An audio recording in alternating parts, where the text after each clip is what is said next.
Над 6000 безплатно раздадени книги и над 5 тона събрани пластмасови отпадъци. Това е резултатът от днешната кампания "Книги за смет", организирана по повод Деня на земята. Инициативата се прави за първи път у нас и няма аналог в света.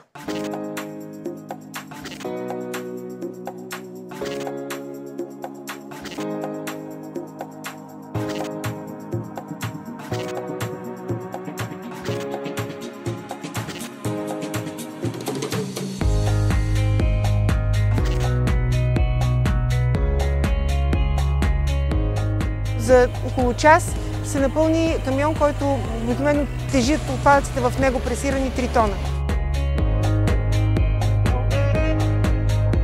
Много хора дойдоха и казаха: "Не искаме нищо, ето ви пластмаса, искаме да я рециклирате", така че мисля, че большинството от хора са разбрали смисъла на кампанията.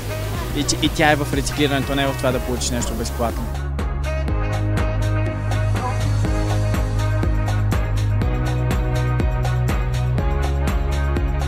Очаквате ли да се извие такава опашка? Очаквахме интерес, виждахме, че вече има интересно.